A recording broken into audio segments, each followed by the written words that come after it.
Hey y'all, I'm Carrie, I'm Momo. and this is Monstrous.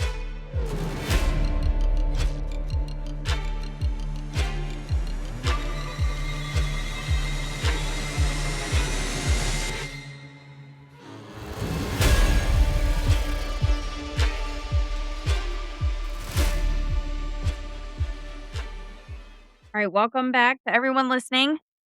This week, we're going to change gears.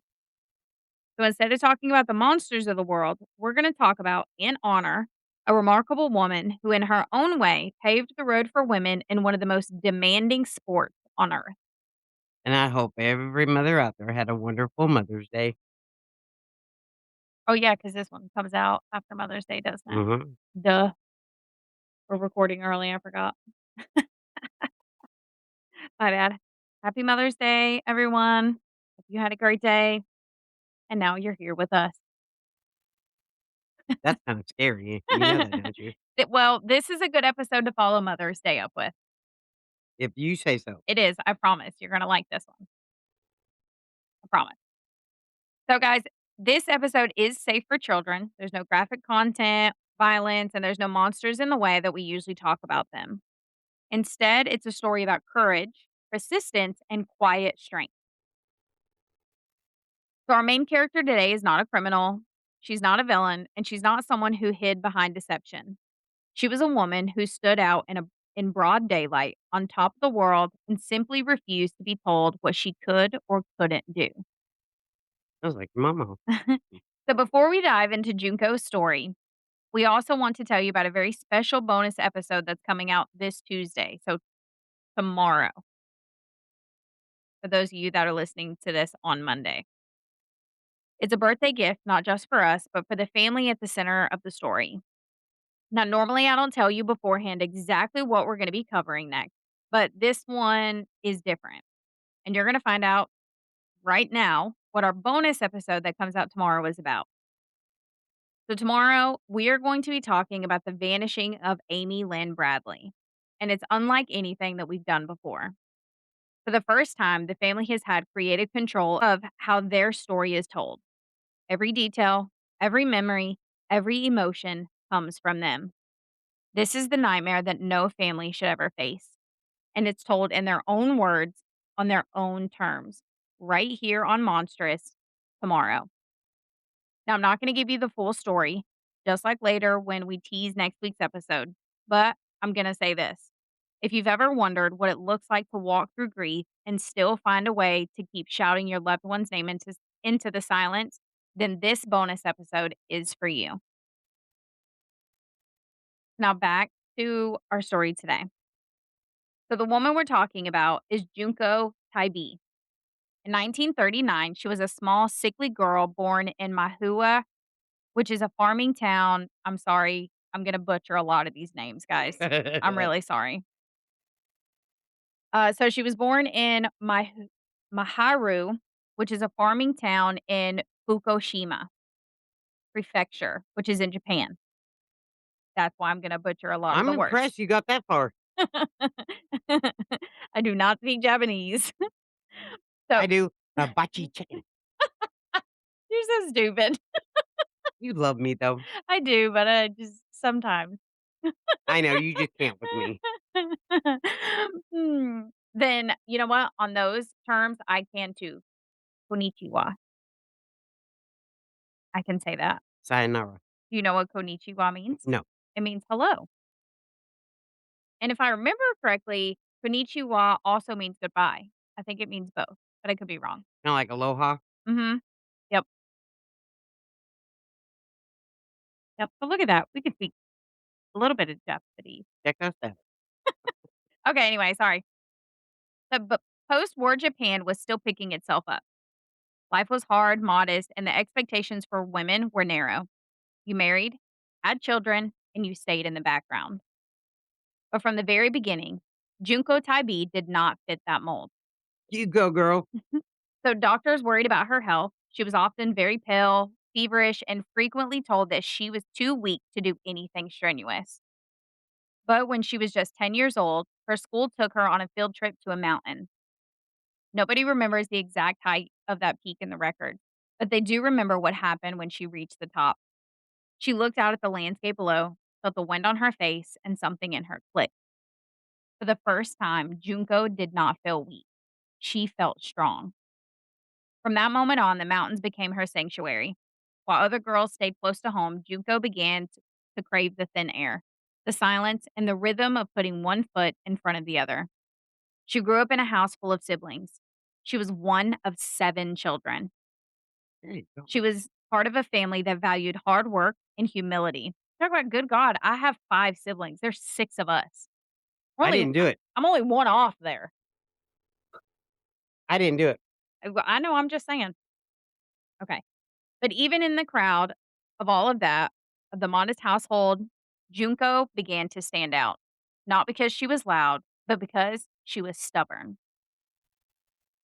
Junko would go on to study English and American literature at Showa Women's University, where she was supposed to become a teacher, a wife, and a mother, and nothing more. That is what the world told her to be. But in her free time, Junko joined a climbing club, and it was a men's climbing club. This was a club where women were rarely taken seriously. She was small, she was quiet, and she was Japanese in a sport that was dominated by Western men. But she climbed anyway. Junko learned to read the weather, the rock, and to read her own body. She trained until she could outlast every male teammate, until altitude stopped frightening her, and until the thin air felt like a familiar companion instead of a threat. And by the time she graduated and would go on to become a middle school teacher, she had already started building a secret life around those mountains. By day, Junko was Miss Tabi, grading papers, teaching literature, riding the train back and forth across Tokyo. But at night, she studied maps, planned routes, and saved money for her gear. She would go on to marry Mashanabu. I totally butchered that one. I'm sorry. Tai B. And together they built a quiet life. They had 2 daughters, Haruka and Noriko, who grew up hearing stories about the snow and wind and the heights that felt unimaginable from the Tokyo apartment.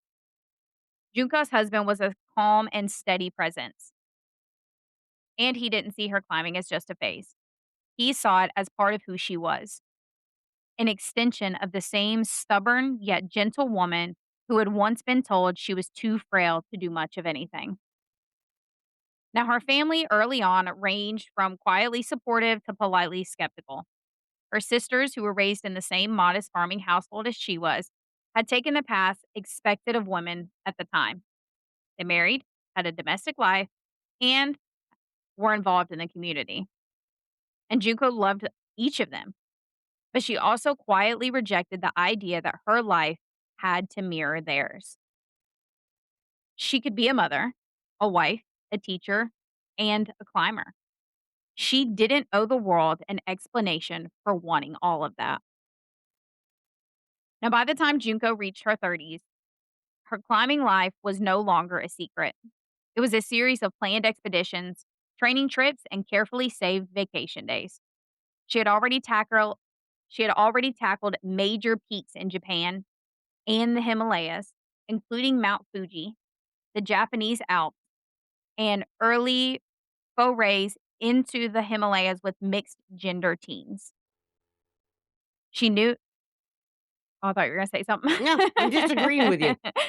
She knew altitude, she knew cold, and she knew how to prepare, not just physically, but emotionally. Then, in the 1970s, Mount Everest was more than just a mountain. It was a symbol of power, conquest, and colonial ambition. Western men in heavy boots and leather gloves had written the story of Everest for decades. Women, if they were present at all, were often relegated at the edges of the story. There were support staff, morale boosters, and quiet figures waiting at base camp. Nobody seriously expected a Japanese schoolteacher with 2 small children to summit the highest peak on earth. But Junko did.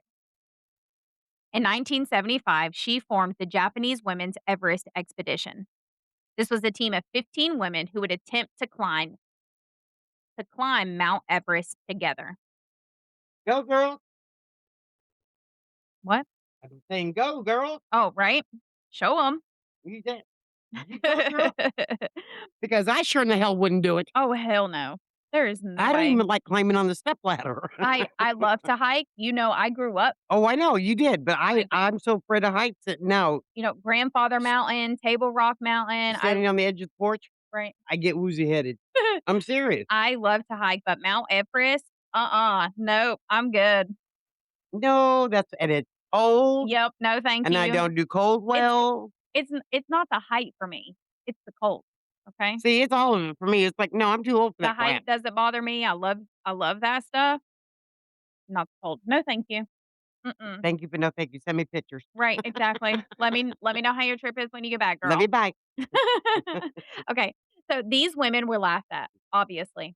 Well, yeah, because women back then just kinda look at you like you're stupid. Right, they were underestimated, and they were often dismissed as a publicity stunt.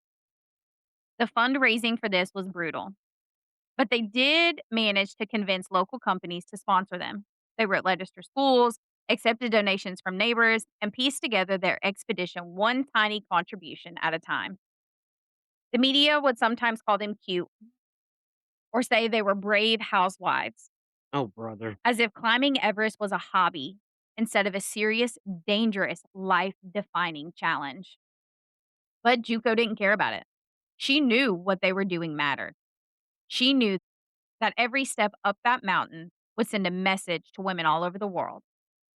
If a small Japanese teacher can do this, then maybe you can do something that scares you too. So the team traveled to Nepal, where the air was thin, the peaks were enormous, and the culture was new to many of them. They met their Sherpa guides who would carry loads, fix ropes, and help them navigate the Kahumbu ice fall, which is the chaotic shifting mass of the ice towers, and then the hidden caverns, crevices that sit at the base of Everest. See all that? No, thank you. I'm good.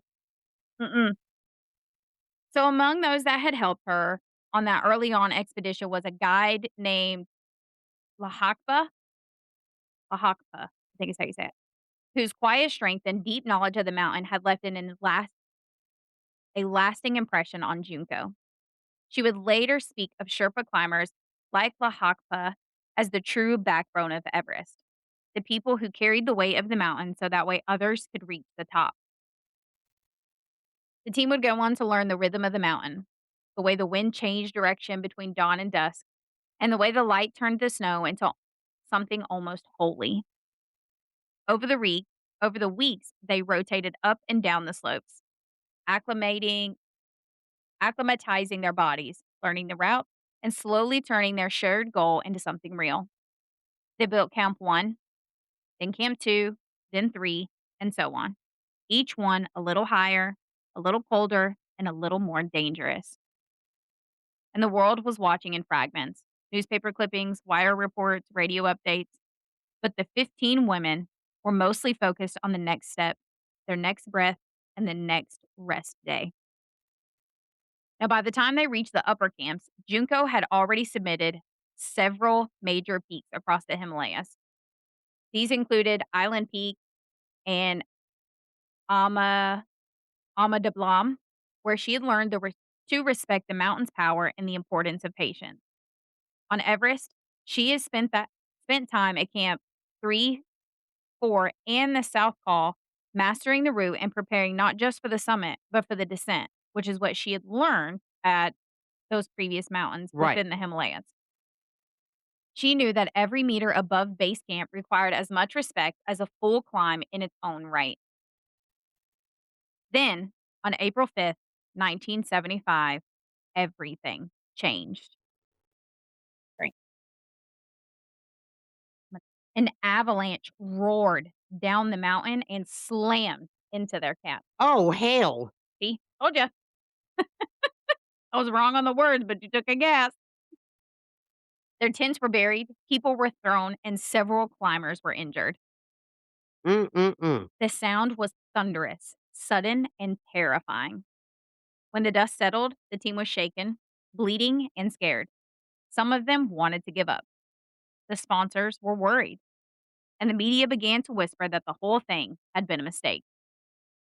The Junko, who was also injured, laid there under the snow for just a moment, catching her breath and feeling the weight of the mountain and of everything that had brought her there.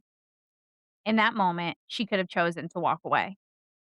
She could have accepted the narrative that a woman, a mother, and a teacher was never meant to be this high and this far from safety. But that isn't what happened. She thought about her daughters, about her husband, about the years of training, and the faces of her teammates. She thought about every time someone told her that she was too weak, too small, or too fragile. And then she made a different choice. She decided to keep going. She didn't announce it with a grand speech. She didn't vow revenge on the mountain. She simply decided that she was not done. The avalanche had taken pieces of the camp, and it had taken pieces of her confidence, but it had not taken her will. So days turned into weeks again as the team regrouped, treated their injuries, and prepared for the final push. The world had decided to watch. Journalists repeated the story that the women had survived an avalanche and were still climbing. Some people thought that they were reckless. Some thought that they were brave beyond reason. They're my heroes right now. All right. Junko didn't feel like either. She just felt like someone who was trying to keep a promise that she had made to herself long before anyone had ever heard her name. On May 16th, 1975, Junko stood at the edge of the highest camp with her boot laces tied, her crepons biting into the ice, and her breath forming small clouds into the thin air. The sky above her was pale, almost impossible blue. The stars were still faintly visible, hanging around in the distance like distant towns. The team sat out in the dark, moving slowly, deliberately, one step at a time. It's hard for us to imagine what that final stretch felt like when we've never stood on a mountain that high. With And the air probably s never will. Oh, yeah, no, definitely not, not me anyway. With the air so thin that every breath is a negotiation.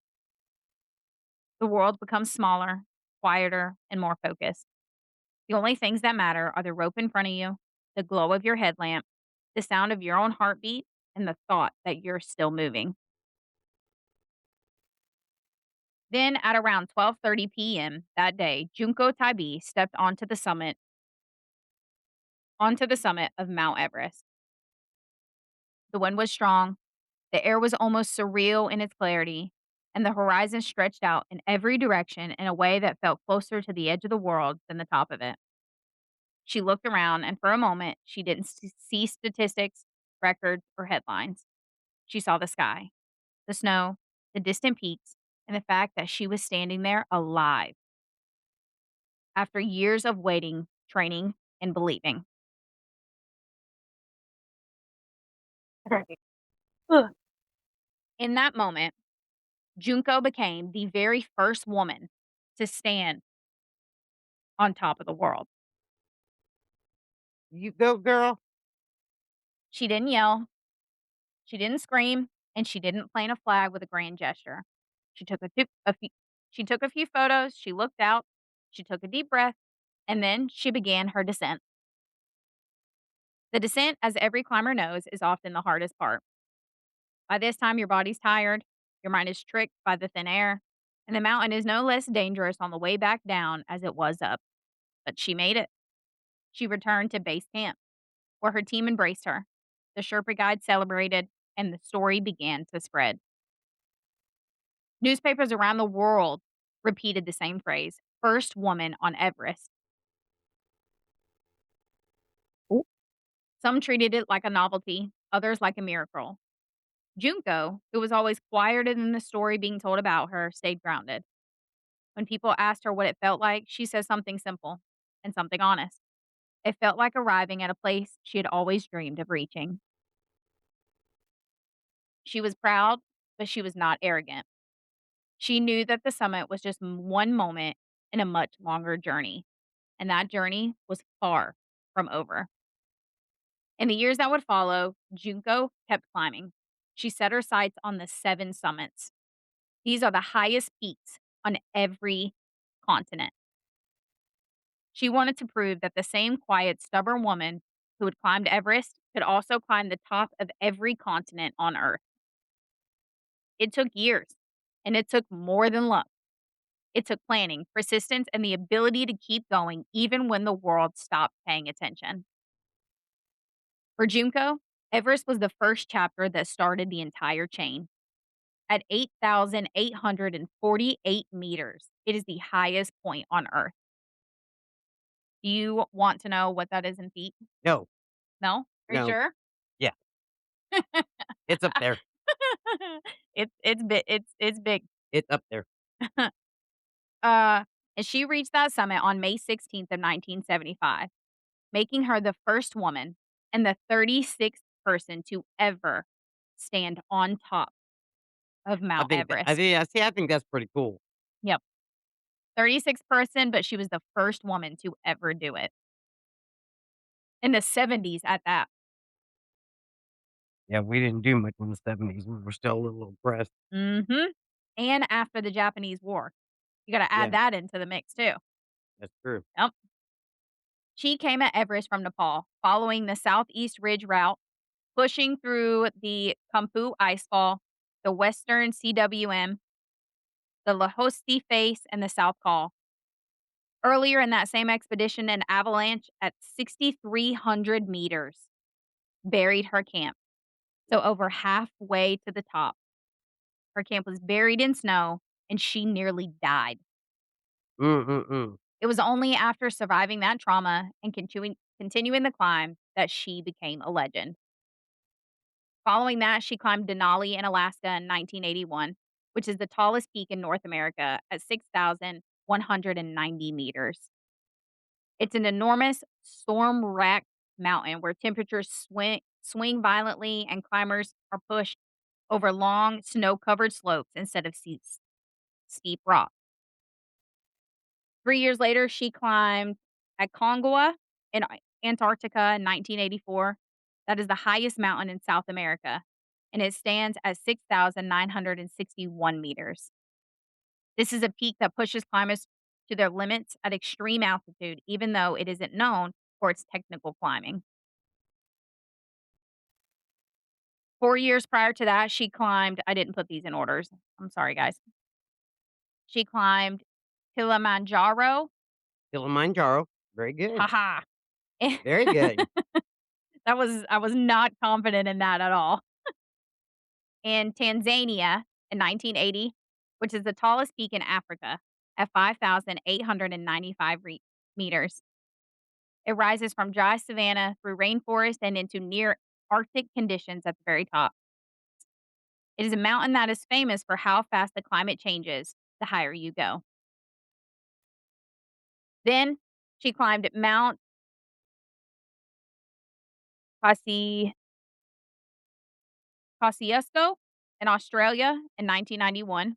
That is the highest peak in the country at 2,228 meters. It's a long, high valley style climb in the snowy mountains rather than towering a Himalayan giant. 2 years before that, she climbed Elbrus in Russia in 1989. You go, girl. Mhm. The highest mountain in Europe at 5,642 I meters. can barely walk through the grocery store. It rises from the Caucasus Mountains and it's covered in glaciers and ice fields that demand crampons and steady rhythm more than vertical rock. I'm not gonna lie, do you wanna know what, like, goes through my head from a movie? No, What plays in my head every single time I hear Caucasus Mountains? I don't wanna know. It's great. It's great. I'm gonna play it. I'm gonna play it. It is it's great. Anyone that has ever seen this movie I can guarantee you they are screaming the name of this movie. I don't know if, it'll pick it up, but it's here you go. So it's Cat Williams. Oh, it is the best thing ever.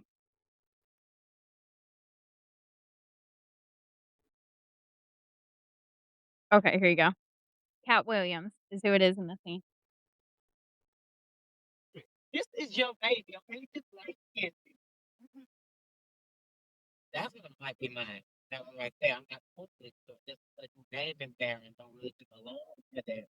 And I don't care what this baby's name is. The baby with white skin, but not like it. That is a white child. That is Asian.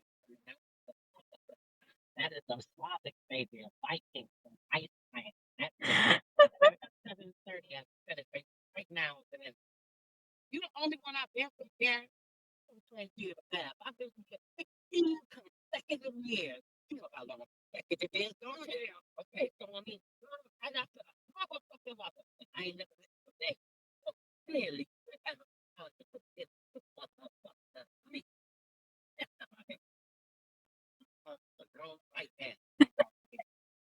Say hi, Daddy. Say hi, Daddy. Mountains of Caucasus. Good gravy. Isn't that hilarious? I love Cat Williams. Every time I hear the Caucasus Mountains, that is what I think of. That scene right there. It is the most funniest thing ever. Ah, okay. Anyway, sorry guys. And she talked about me going off on a tangent. Well, you had to know. You had to know because I know all of our listeners that have seen that movie are screaming right now. Okay. Okay. And then there were also other major peaks. These included Karstensson Pyramid in Indonesia in 1992. This is the highest peak in Oceania at 4,884 meters.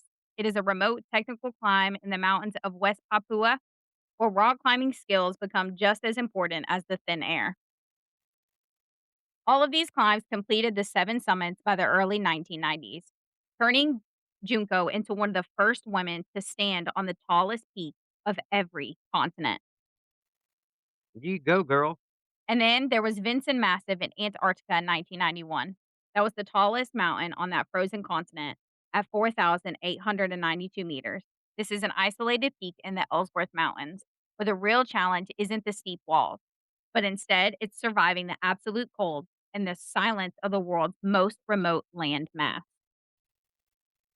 Junko summited it years later, turning Antarctica into yet another chapter in her planetary climb. But even after that, she kept going. She was not done. She climbed Chao Oyu in 1992. This is the sixth highest mountain in the world, and it stands at 8,188 meters. Dang. It is one of the so-called easier 8,000ers that still demand serious oxygen management and glacier crossing skills. Then in 2000, she climbed Shisha Shishapen Shishapangma, I think that's right, at 8,027 meters. Another 8,000er and the only one that lies entirely within Tibet. Then in 2002, summited in 2002, she summited Malaysia in Nepal at 8,163 meters, one of the more avalanche-prone 8,000er mountains. This tested her experience in both technical and dangerous terrain. And again in 2002, at the age of 62, she climbed the north face of the Eiger in the Swiss Alps, a legendary technical rock and ice face that is a rite of passage for alpinists. Then later in 2013, Dang, she's still going. she summited Mount Fuji, revisiting her first mountain long after most climbers would have slowed down. At how old? So she was 62 in 2002. She's climbed Mount Fuji again for the second time in 2013. So So, 71. yep.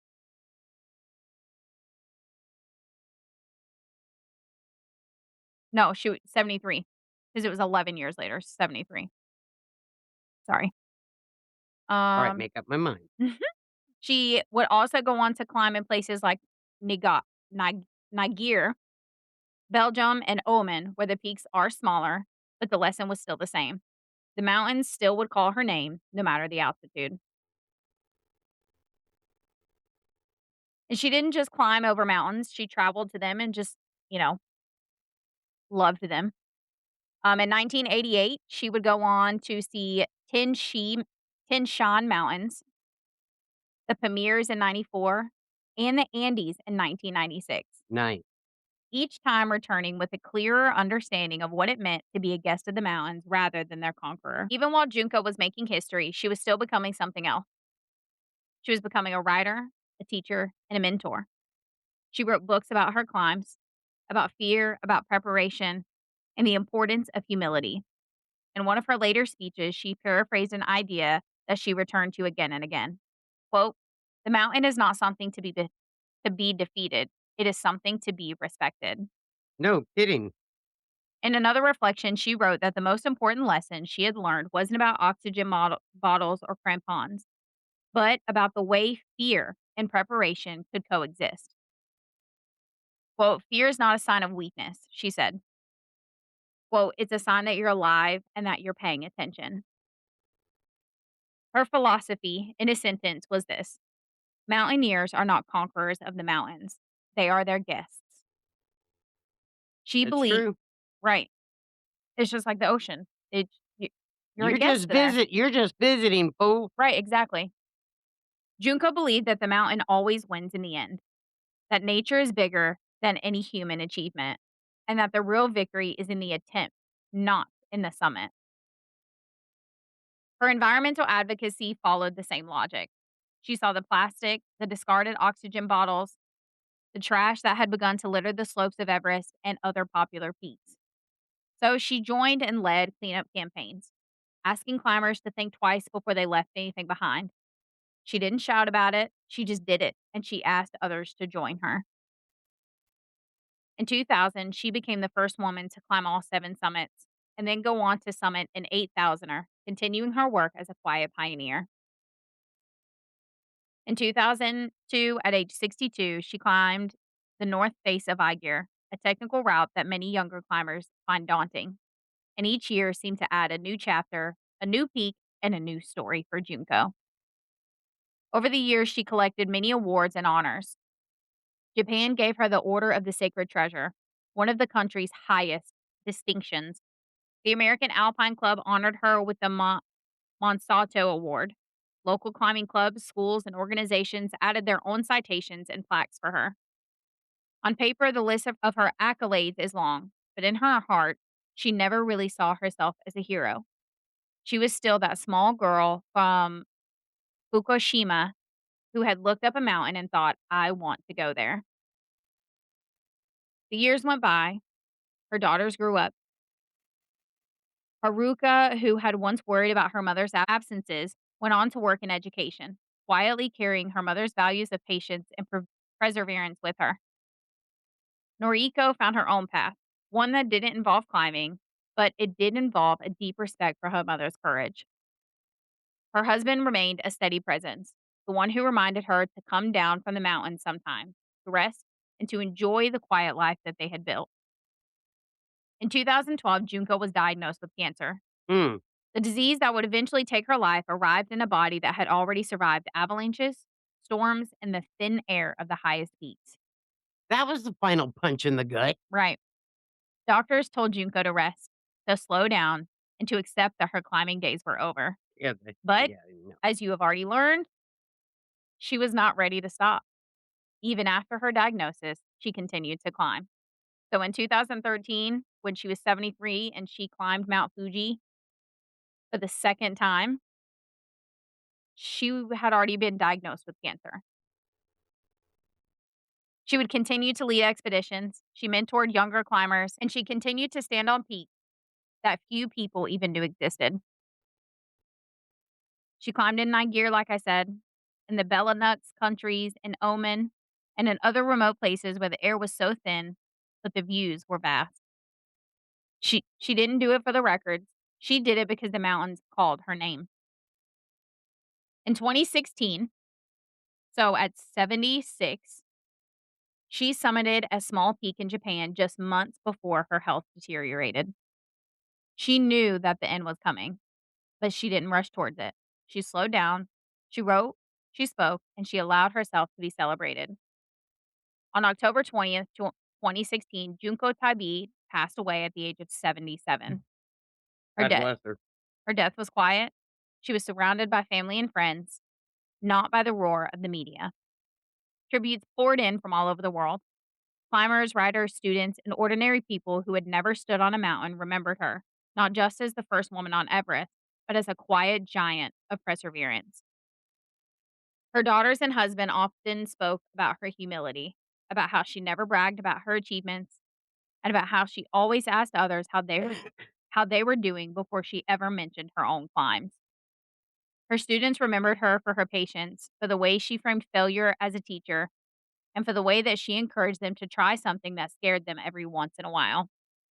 Outside the climbing world, other women began to cite her as an inspiration.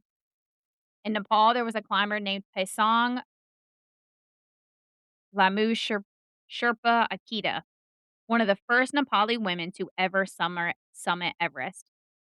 She would later speak of Junko's story as a quiet reassurance that a woman from a small country and from a modest background could still stand on the highest peak on earth. In the United States, climbers like Melissa Arnott and other women in the guiding community pointed to Junko as I think it's pronounced Arno. Arnot. Yeah. I think it's Arno. I think the T is silent. Oh, my bad. I could Sorry. be wrong and you could be right, but Right. I think it's You're right. Arno. It's Huh. French, I believe. Who freaking knows? Ugh. Words are hard, okay? Yes, they are. But her and other women in the guiding Well, community how is it spelled? AR?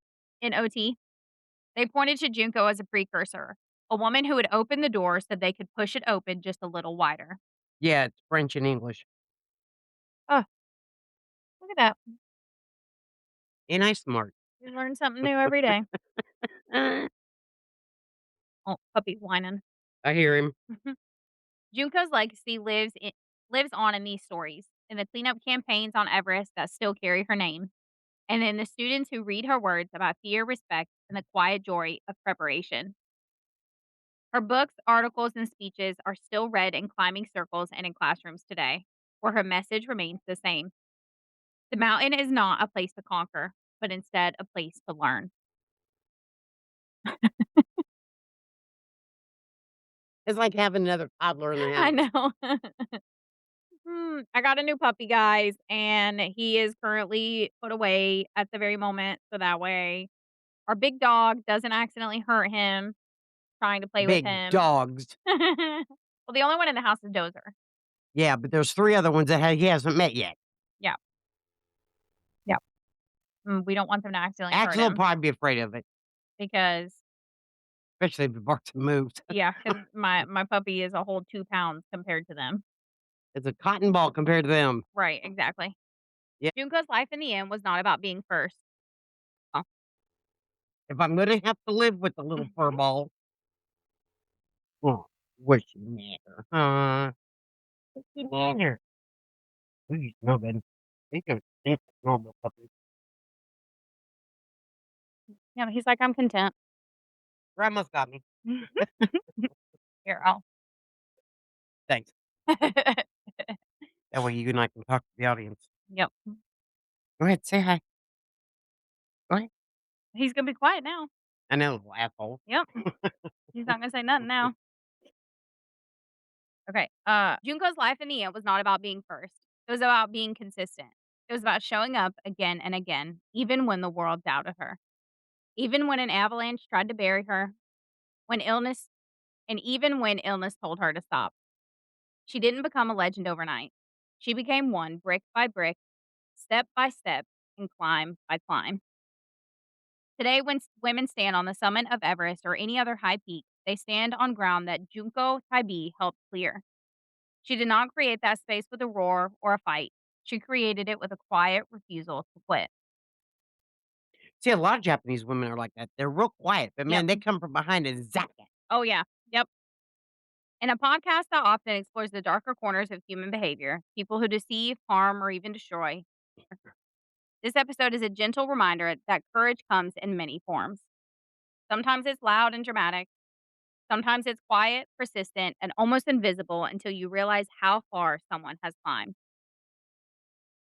Junko Tabei didn't start as a legend. She started as a small, sickly girl who looked up at a mountain and decided that she would learn how to climb it. She didn't climb Everest to prove anything to the world. She climbed it to prove something to herself. And in doing so, she opened a door that women everywhere can still walk through today. Now, before we wrap up, okay, 'cause I have something to say. that's Junko Taibei's story. I That's have something to say. what's up. I got a really good Mother's Day present this last week. What? I got a new great-grandson. Oh, I was so confused. Why are you sticking your tongue out, bro? Shout out to the new mama and daddy. I don't know if they listen to our podcast or Probably not. not. And my daughter, first-time grandmother, She definitely doesn't listen to it. and It's my not their son-in-law, forte. new grandparent. You wanna say hi? I, for one, am in love with that face, and I Mhm. haven't even held him yet. I'm in love with this face. I know you are. He's so cute. Yeah, but mama's not gonna be able to hold him. He's a little bear. You might be able to once I get him groomed and Yeah, his hair is a little bit shorter. it's the dander, honey. Yeah. Well, that's what I'm saying. It may not be as bad. He's just too young to Yeah, get him groomed like that. I know. I can't cut it real short right now. No, him too little. Yeah. He's probably about the size of the new grandbaby. Probably no, the new grandbaby weighs more than he does. Well, yeah, that's true too. Because he only weighs 2 pounds. Yeah, and he was over 8. Yep, yep. So the baby weighs more than my dog does. Shout out to the new great auntie. You know who I'm talking to, because she does listen to our podcast. Yeah.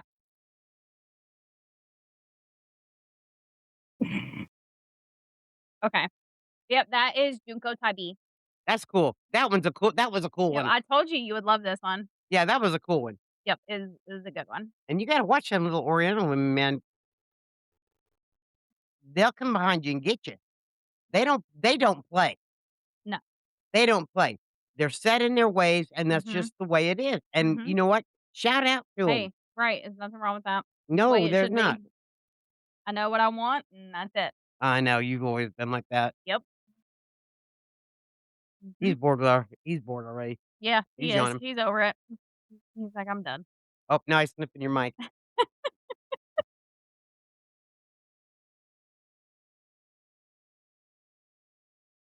You gonna talk? No, No, he's just gonna pant. Okay, probably thirsty. he might be. Now, before we wrap today up, I wanna remind you about the special bonus episode that's coming out tomorrow. So, Tuesday. It's a birthday gift for the main person at the center of the story, for their family, and for everyone who has been carrying this case in their heart for years. Like I said at the beginning, the episode is about the vanishing of Amy Lynn Bradley. And it's the first time the Bradley family has ever had full creative control over how their story is told. Yeah, this has been going on for months. Yes. Every single detail, every memory, and every emotion comes directly from them. This is a nightmare no family should ever face, and it's one I've been working on since December of 2025. I'm incredibly proud to be the one to help present this family's story and to give them a space where they can finally tell it their way. Now, obviously, I'm not going to give you the story here. You never know. Might have people who have no idea what we're talking about. So we're going to keep it short and sweet, just like we do when we tease next week's episode. But I'm going to say this. If you're ready to sit with a family that has spent decades fighting an ocean of silence for answers, then tomorrow's episode is for you. And that's where we're going to leave the story for today. So, guys, make sure you're subscribed and that your notification bell is on and you have automatic downloads active. So that way, when we drop the episode tomorrow night, Tuesday, May 12th at 8 p.m., it will be there whenever you can listen to it because it's going to be a long one. Now, moving on to next week for our normal Monday episode, we're shifting back into the shadows. We're going to look at a case that sits right at the messy intersection of fame, opportunity, and a very different kind of last chance at something big. He must be getting hungry. He's trying to get He your might hair. be.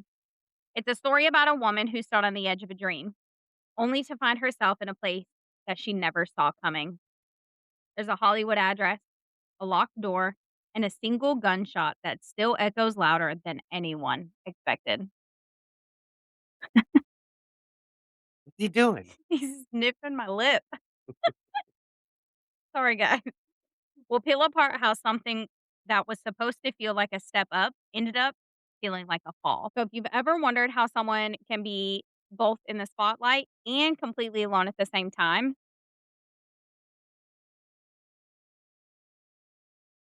make sure you come back Monday and listen to that one. And that is where we're going to leave it today because I think Sugar Bear over here is getting impatient. I think he is too. Just As like a all toddler. right. As always, guys, thank you for hanging out with us and spending part of your week here in our corner of the world. If you enjoy the show and want to They help us keep if they growing, only knew. right, and help us keep growing, the best thing you can do is leave a rating, give us a review, Buy us a coffee. and and hit the subscribe wherever you listen. I read every single review. Uh, these rates and reviews also help people find us and bring new listeners to our show. So if you wanna keep up with us between episodes, you can find all of our social links in the episode description. On those posts, you're gonna have photos, extras, little things that we have in between cases and for each case. That is also where you're gonna find our Buy Me a Coffee link if you'd like to help support the show and donate to that. That will help keep everything around here I like running. coffee. If you've got a case that you'd like us to cover or a story of your own that you want us to share, you can send us an email. That is also in the episode description. We'll be back soon. See you tomorrow for those of you that are going to tune into our bonus episode. For the rest of you, we will see you Monday. But until then, stay safe out there and always remember to Watch out for monsters. and don't kill people. Bye, y'all. Bye, y'all.